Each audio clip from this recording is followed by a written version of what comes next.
చూడరా, ఇప్పుడు చూడు.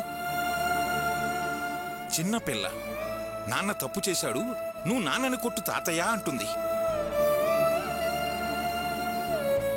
పసిదాని మనసులో అలాంటి ఆలోచనలు రావచ్చా? అది నేనేమనుకుంటుందో ఆలోచించురా. పసి మనసులో ఒక్కసారి ఒక అభిప్రాయం ఏర్పడితే జీవితాంతం మర్చిపోరు. నిన్నెప్పుడు చూసినా ఒక రాక్షసుడిలాగా చూస్తుంది, దగ్గరకు రావడానికే భయపడుతుంది. సరే, జయంతి మధ్యాహ్నం భోజనం చేసిందో లేదో వెళ్ళి సారీ చెప్పి భోజనానికి తీసుకురా. వెళ్ళు. అదేం అవసరం లేదు నాన్న, 2 పూటలు కడుపు మాడితే అదే దిగొస్తుంది. రేయ్, పట్టుదలగా పోకు. నేను ఎందుకు చెబుతున్నానో అర్థం చేసుకో. వెళ్ళు. నాన్న, మీకు జయంతి గురించి తెలీదు. అది మామూలు మనిషి కాదు. దాని గురించి నాకు బాగా తెలుసు. అది మొదట్లో అర్చనకు అన్యాయం చేయాలని చూసింది. అందుకే కదా దాన్ని ఇంట్లోంచి వెళ్ళగొట్టింది. అర్చన బతిమాలటం వల్ల, అది తప్పు తెలుసుకొని కాళ్ళు పట్టుకోవటం వల్ల క్షమించి ఇంటికి రానిచ్చాను. రమ్య మొహం చూసి దానికి ఇంట్లో స్థానం ఇచ్చాను. అయినా అదేమన్నా మారిందా? మళ్ళీ ప్రియకి అలాంటి ద్రోహం చేసింది. మీరెన్నన్నానండి, ఇప్పటికి అది మారలేదు. పుట్టింటి వాళ్లతో సంబంధం పెట్టుకోవద్దు అంటే అది వింటుందా?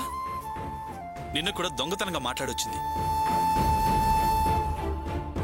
దానికి అది శిక్ష అనుభవించాల్సిందే. దాని విషయంలో నన్ను ఒత్తిడి చేయకండి. అమ్మా, నాకు అన్నం పెట్టు. రమ్య, పదమ్మా.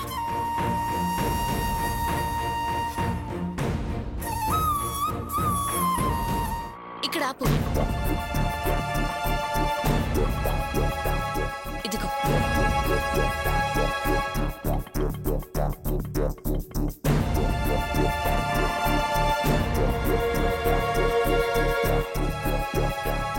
అమ్మా రేవతి, వాసుని చూసావమ్మా?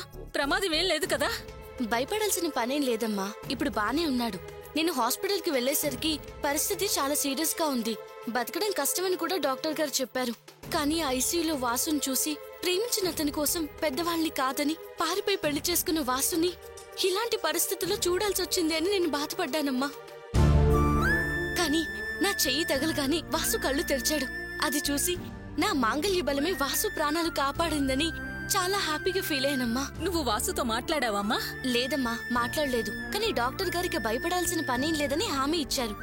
ఆయన మాట చెప్పగానే నాకు చాలా ధైర్యం వచ్చిందమ్మా. నేను తీసుకెళ్లిన డబ్బు కూడా ఇచ్చేసి బిల్ సెటిల్ చేయమని చెప్పానమ్మా. నువ్వు హాస్పిటల్ కి వెళ్లిన దగ్గర నుంచి నీ మాంగళ్యం కాపాడమని ఆ దేవుణ్ణి ప్రార్థిస్తూనే ఉన్నాను. నీ కాపురం కుదుట పడాలని వేడుకున్నానమ్మా. వాసు గండ నుంచి బయటపడ్డాడు కదా, తొందరలోనే నువ్వు వాసు కలిసి కాపురం చేయాలమ్మా.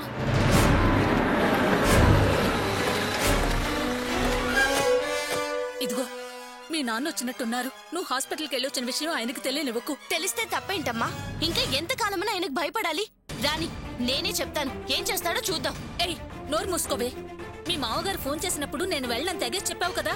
ఇప్పుడు పంతాలకు పౌరుషాలకు పోయి ఏదేదో వాక్కు. నువ్వు పైకెళ్ళు. వెళ్ళు, వెళ్ళవే.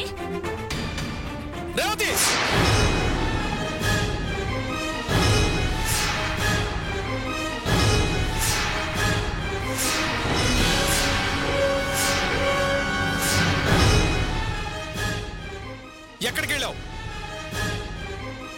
నిన్నే అడిగేది.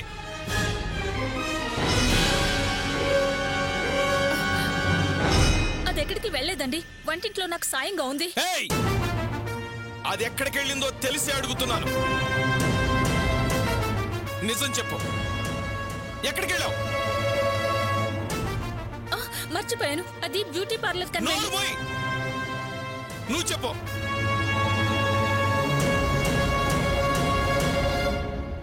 చెప్పు రేవతి, నువ్వు బ్యూటీ పార్లర్కే కదా వెళ్ళావు?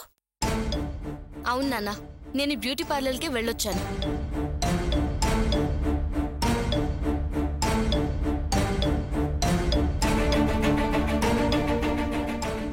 ఆ వాసు ఏమైపోతే నాకేంటి, హాస్పిటల్కి వెళ్ళను చూడను అన్నావు. నాకు తెలియకుండా నువ్వు ఎక్కడ హాస్పిటల్కి వెళ్ళొచ్చావనని నా పనులు మానుకొనొచ్చాను. చాలా సంతోషం, నా కూతురు అనిపించు.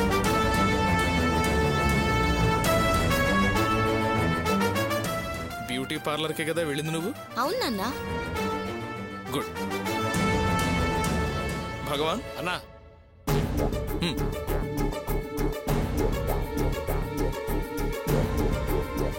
అమ్మయ్యా రేవతి, ఎక్కడ నువ్వు నిజం చెప్పి సమస్యను పెద్ద చేస్తావేమోనని భయపడి చచ్చానే. ఎందుకమ్మా భయపడ్డాం? నాన్న ఇంట్లో నుంచి తరిమేస్తాడనా? ఒకవేళ ఆయన నిన్ను ఇంట్లో నుంచి తరిమేస్తే ఆ మరుక్షణమే నేను ఇంట్లో ఉండను. రేవతి, అవునమ్మా, నువ్వు లేకుండా నేను ఇంట్లో ఎలా ఉంటాను? నన్ను తరివేస్తారన్న భయం కన్నా నాకు నీ జీవితం గురించే దిగులుగా ఉందే. నీ జీవితం గురించి నువ్వే ఏదైనా నిర్ణయం తీసుకోవాలమ్మా. ఏంటమ్మా, నా జీవితం గురించి నేనేం నిర్ణయం తీసుకోవాలి? ఇంతకాలం నా మనసులో ఉన్న బాధ నీతో చెప్తున్నానమ్మా. ఈ రోజు నాకు విషయం ఖచ్చితంగా తెలియాలి. వాసు నీతో విడిపోయి ఇన్నాళ్ళు ఎక్కడో అక్కడ కాలం గడిపాడు. కానీ ఈ రోజు వాళ్ళ అమ్మా నాన్నతో కలిసి ఉన్నాడు. మరి నువ్వెప్పుడమ్మా మీ ఆయనతో కలిసుంటావు? మేం కుదిర్చిన పెళ్లి కాదని పారిపోయి మాకు అవమానాలు మిగిల్చావు. ఆ ఇంటి కాపురానికి వెళ్లి రేషన్ బియ్యం తెస్తూ రోడ్డు మీద పారపోసి అవి ఎత్తుకుంటూ కనిపించి నాకంతు లేని బాధని మిగిల్చావు. కానీ ఈరోజు ఈ ఇంట్లో అన్నీ ఉన్నా నీ భర్తతో నువ్వు సుఖంగా సంతోషంగా బతకటం లేదు. ఇలా ఒంటరిగా కాలం వెళ్లదీస్తుంటే చాలా బాధపడుతున్నాను, చాలా కుమిలిపోతున్నానమ్మా. కన్న కూతురు అష్ట కష్టాలు పడుతూ ఉంటే కన్న తల్లి భరించగలదేమో కాని భర్తను వదిలేసి బతుకుతూ ఉంటే చూసి ఏ తల్లి తట్టుకోలేదమ్మా. మీ ఇద్దరి మధ్య ఎన్ని సమస్యలున్నా సర్దుకుని ఒకటిగా బతుకుతుంటేనే ఏ తల్లైనా సంతోషపడుతుందమ్మా. మీ నాన్న ఎలాంటివారో నీకు తెలుసు కదా. అయినా అన్ని భరిస్తూ ఆయనతో నేను కాపురం చేయటం లేదా? భార్య భర్తను వదిలేసినా, భర్త భార్యను వదిలేసినా ఆ ఆడదానికి గౌరవం ఉండదమ్మా. కలిసుంటేనే గౌరవిస్తారు, మర్యాదిస్తారు. మనిద్దరూ ఏ శుభకార్యానికి వెళ్ళినా నాకిచ్చే గౌరవానికి నీకిచ్చే గౌరవానికి తేడా ఉంటుందమ్మా. అది నువ్వు అర్థం చేసుకోవటం లేదు. నువ్వు చెప్పే విషయాన్ని, నీ బాధని నేను అర్థం చేసుకోగలనమ్మా. నేను ఈ విషయం గురించి చాలా ఆలోచించాను. నేను జీవితకాలం వాసును వదిలేసి ఇలా ఒంటరిగా ఇక్కడే ఉంటానని నువ్వేం భయపడకమ్మా. వాసు మారాలి, గోపిబావ మంచితనాన్ని తెలుసుకోవాలి, ఈ పరిస్థితులన్నీ మారాలి. ఇవన్నీ నేను నమ్ముతున్నానమ్మా. అందుకే వాసుని దూరంగా ఉంచాను. అంతేకాని వాసుని నేనేం వదిలేలేదమ్మా. నేను ఊహించినట్టు వాసు తప్పకుండా మారుతాడు, మంచి పొజిషన్కొస్తాడు. అప్పుడు మేము కలిసి బతుకుతామమ్మా. అందాక ఎదురు చూడక తప్పదు. రేవతి,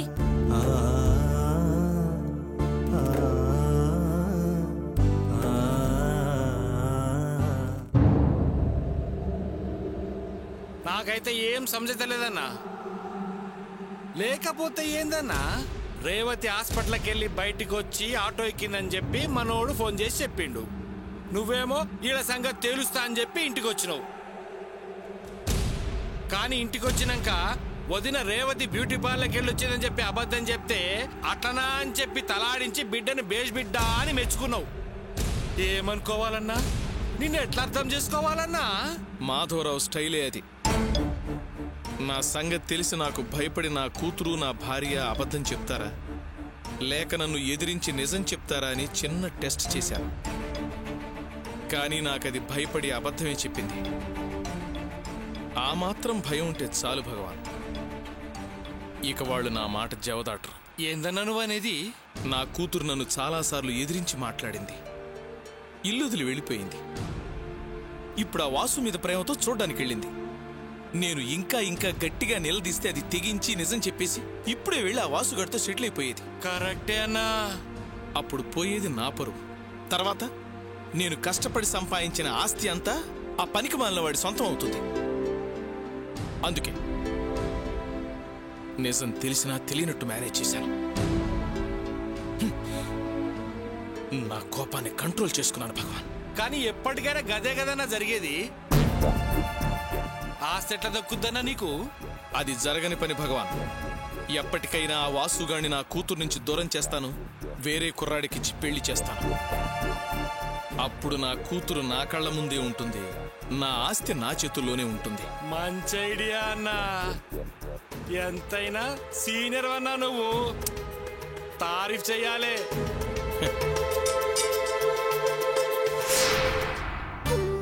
భాగ్యం, నేను వచ్చి ఇంతసేపు అయింది, ఇంతవరకు ఇంటికి వెళ్ళబోతే ఏమనుకుంటారో ఏమో, ఏం చేయాలో అర్థం కావట్లేదు. ఏవయ్యా, యువతల కన్న కొడుకు ప్రాణాలతో పోరాడుతుంటే ఇప్పుడు దాని గురించి ఆలోచిస్తావేంటయ్యా? ముందు వాణ్ణి ప్రాణాలతో బతికి బయటపడేవయ్యా, ఆ తర్వాత ఆ విషయం గురించి ఆలోచిద్దు గాని. సరే పద. ఏమ్మా ఎక్కడికెళ్లారు? టీ తాగొద్దామని కిందకి వెళ్ళామమ్మా. ఏమైంది? మీ అబ్బాయి కళ్ళు తెరిచాడు, రూమ్ కి మార్చాం, వెళ్ళి చూడండి. చాలా సంతోషం అమ్మా. రావయ్యా, రావాడి చూద్దాం.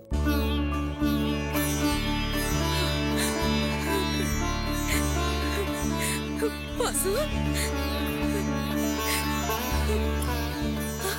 నెమ్మదిగా, మెల్లిగా.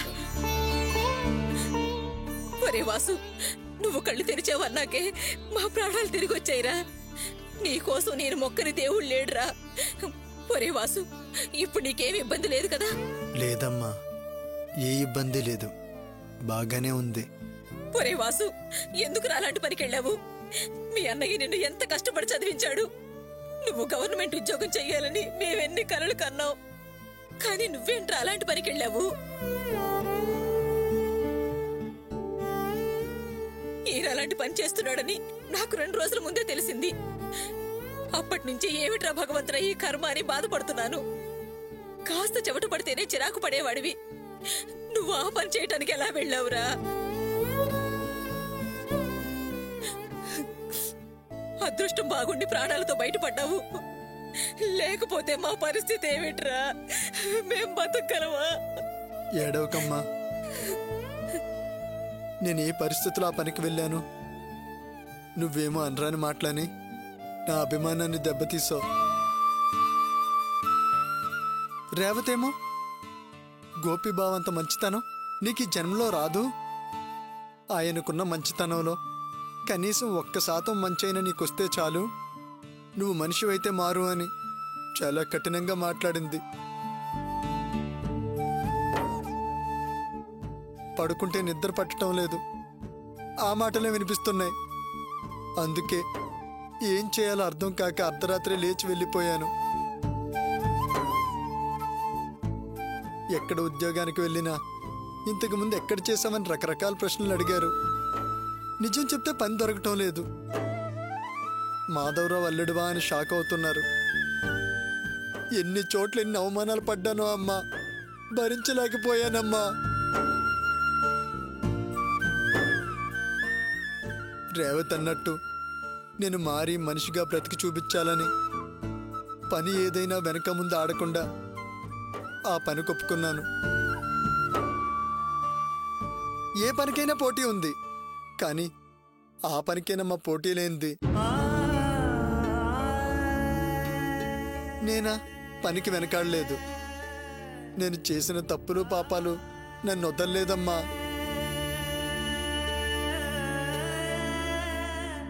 నేను కన్న తండ్రికే దొంగతనం అంటగట్టి ఆయన్ని పనికి వెళ్ళనీయకుండా చేశాను. అందుకే నాకు ఈరోజు ఈ పరిస్థితి వచ్చింది.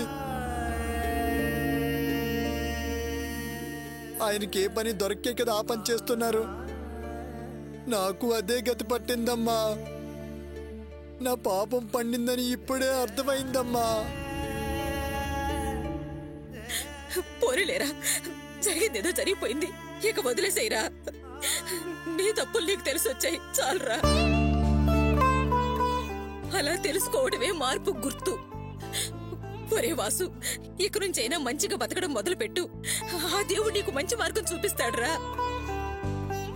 ఒరే వాసు, ఎవరైతే నిన్నింట్లో ఉండొద్దని నువ్వుంటే ఆయన ఉండనని బయటికి వెళ్ళిపోయాడో ఆయనే మీ నాన్నేరా నిన్ను కాపాడాడు. ఏవయ్యా, కన్న కొడుకుతో 2 మాటలు మాట్లాడవయ్యా. కోపతాపాలు మానుకోవయ్యా. వీడసలే ప్రాణాలతో బతికి బయటపడ్డాడు. ఈ సమయంలో వాడి మీద అలిగి ఇంకా దూరంగా ఉంచుకయ్యా. మనం కాదంటే వీడెక్కడికి వెళ్తాడు చెప్పు? నాన్న, నన్ను క్షమించండి నాన్న.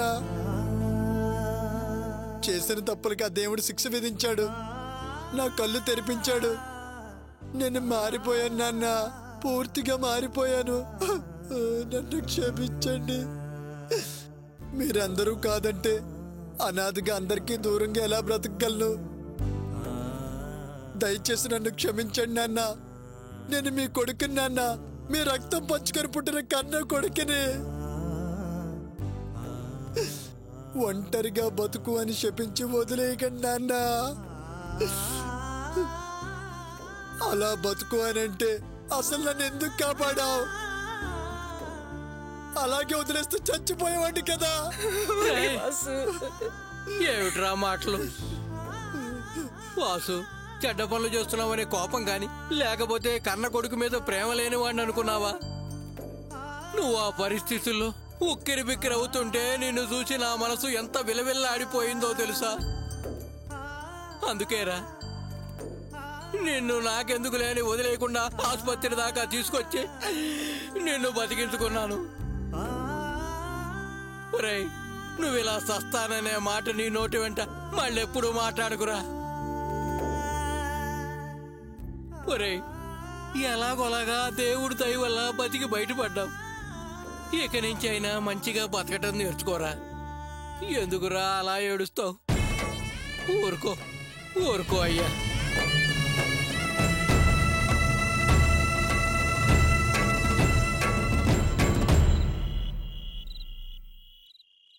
అర్చన, వంట చేస్తున్నావా?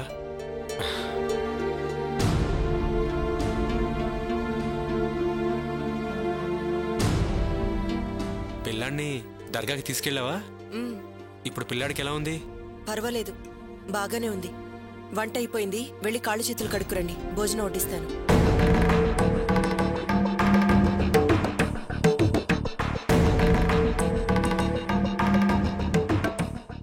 అర్చన, మా నాన్న ఇంకా రాలేదా?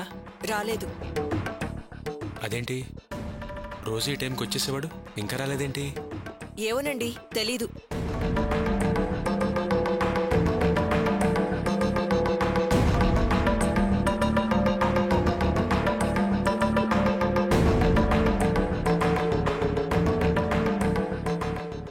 అర్చనకి నేను అబద్ధం చెప్పిన విషయం తెలిసిపోయి ఇలా ముభావంగా ఉందా?